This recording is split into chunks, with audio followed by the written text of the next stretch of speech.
अक्सर मेरी जेठानी अपनी सुहागरात के बारे में बताने लगती थी। जिस समय मेरी जेठानी की शादी हुई थी उस समय का माहौल कुछ और था। बहुत ही सब पुराने ख्यालों के लोग थे। मेरी जेठानी बताती हैं कि वह जब शादी हो कर के अपने कमरे में बैठाई गई थी तो उनके साथ में एक लड़की को भी लिटाया गया था। उनकी सास ने उनसे कहा था कि तुम्हारे साथ यह लड़की यहीं पर लेटेगी। हमारे घर में शादी के बाद घर की कुछ पूजा होती है, उसके बाद ही पति पत्नी साथ में सोते हैं। वह उस वक्त नई थी तो उन्होंने ज़्यादा इन बातों पे ध्यान नहीं दिया। सोचा जो बोल रही हैं मेरी सास वह सही ही होगा। लेकिन थोड़ी देर बाद उनके पति शराब पी करके घर आते हैं। उनके यार दोस्तों ने उनको बोला होता है कि यार आज तो तुम्हारी पहली रात है, तो भाई तुम्हारी पहली रात की कुछ तैयारियां चल रही हैं या नहीं। इसी वजह से उनके दोस्त उनको शराब भी पिला देते हैं और जब वह पीकर घर आते हैं तो मेरी सास बहुत ही ज़्यादा गुस्सा होती हैं और वह मेरे पति को बाहर वाले कमरे में ही सोने के लिए बोलती हैं। लेकिन मेरे पति ने शराब पी रखी थी इसलिए वह जिद करते हैं कि मैं अपने कमरे में ही सोऊंगा। तो मेरी सास मेरे जेठ को समझाती है कि अभी घर में कुछ रस्मों रिवाज बाकी रह गए हैं, जब तक वह तुम पूरे नहीं कर लेते तब तक पति पत्नी एक साथ नहीं सोते। लेकिन मेरे जेठ उस समय बहुत ही ज़्यादा नशे में होते हैं तो वह सास के साथ में झगड़ा शुरू कर देते हैं। घर में झगड़ा बढ़ जाता है तो मोहल्ले पड़ोस के लोग भी आ जाते हैं। मोहल्ले पड़ोस के लोगों के आने के बाद में सब कहते हैं कि चलो कोई बात नहीं, अगर वह अपने कमरे में अपनी पत्नी के साथ लेटना चाहता है तो उसे लेटने दो। घर में कलेश करना ज़्यादा अच्छा नहीं होता है। बहू को बता दो कि थोड़ा एहतियात बरते क्योंकि इसने तो अभी पी रखी है, थोड़ी देर में सो जाएगा।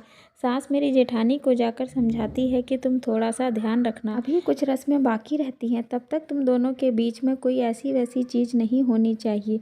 इतना कह के मेरी सास वहाँ से चली जाती है। मेरी जेठानी बताती हैं कि जब मेरे जेठ कमरे में अंदर गए तो उन्होंने मेरी जेठानी का हाथ पकड़ के उनसे कहा, देखो मैंने पहले कभी किसी लड़की का हाथ नहीं पकड़ा, तुम वह पहली लड़की हो जिसका मैं हाथ पकड़ रहा हूँ। मैंने तुम्हें शादी से पहले नहीं देखा था, आज मैं तुम्हें देख रहा हूँ। तुम वाकई में बहुत खूबसूरत हो। मुझे लड़कियों से ज़्यादा बात करने की आदत नहीं है, लेकिन मैं पूरी कोशिश करूँगा कि तुम मेरे साथ खुश रह सको। हमारे घर के रीति रिवाज अलग हैं लेकिन शायद सब कुछ तुम संभाल लोगी।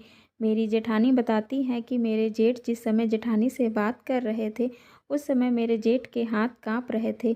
वह मेरी जेठानी से बात करते हुए भी बहुत शर्मा रहे थे, लेकिन मेरी जेठानी बताती हैं कि उनसे ज़्यादा मुझे शर्म आ रही थी जब उन्होंने मेरा हाथ पकड़ रखा था। शायद वह बोल रहे थे, मैं बोल भी नहीं पा रही थी। मेरे दिल की धड़कनें उस वक्त बहुत तेज़ थी। मुझे डर लग रहा था कि कहीं मेरे पति मेरे साथ कुछ ऐसी वैसी हरकत ना करें। लेकिन मेरे पति बहुत सीधे साधे थे, उन्होंने मेरे साथ कुछ भी गलत काम नहीं किया।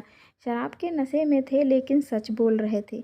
मेरी जेठानी बता रही थी कि उनकी रात बात करते हुए ही निकल गई। उस वक्त फ़ोन नहीं चलते थे इसलिए पति पत्नी के बीच में संबंध बनने में भी बहुत टाइम लग जाता था।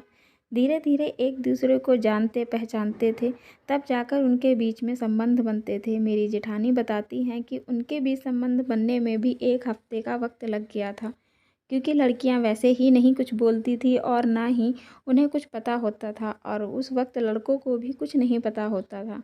मेरी जेठानी आगे बताती हैं कि उस रात जो भी मेरे जेठ ने मेरी जेठानी को बोला वह आज भी उन बातों को ध्यान में रखते हुए शादी के 50 साल होने के बाद भी आज भी मेरे जेठ मेरी जेठानी का कभी भी परेशान नहीं करते हैं, उनको कभी शिकायत का मौका नहीं दिया और आज भी वह मेरी जेठानी की वैसे ही तारीफ़ करते हैं जैसे उन्होंने सुहाग रात वाली रात को की थी। मेरी जेठानी बताती हैं कि पहली रात में की गई वह बातें मेरी ज़िंदगी की सबसे खूबसूरत बातें थी और उस रात की गई बातें आज भी हमें एक दूसरे के साथ बांधे रखे हुए हैं। हम जब भी आपस में गुस्सा होते हैं या झगड़ा करते हैं तो उन बातों को याद करके फिर से हम एक हो जाते हैं। हमारे रिश्ते को प्यार में बांधे रखने वाली उस रात की वह बातें ही हैं। अपनी बातों के ज़रिए हम एक दूसरे को मना लेते हैं और शादी के 50 साल होने के बाद भी मैं अपने पति से उतनी ही खुश हूँ जितनी मैं उस रात थी, क्योंकि जब भी मेरे पति गुस्से में अपनी कही हुई बातों को भूल जाते हैं मैं उस रात की कही हुई सारी बातें उनको याद दिला देती हूँ। दोस्तों, यह थी मेरी जेठानी की कहानी। कोई ज़रूरी नहीं कि सुहाग रात वाले दिन संबंध ही बने वह यादगार होता है। कई बार कुछ ऐसी बातें कही हुई पूरी ज़िंदगी यादों के तौर पर हमारी ज़िंदगी के उतार चढ़ाव में काम आती हैं और हमारे रिश्ते को संभाल कर रखती हैं।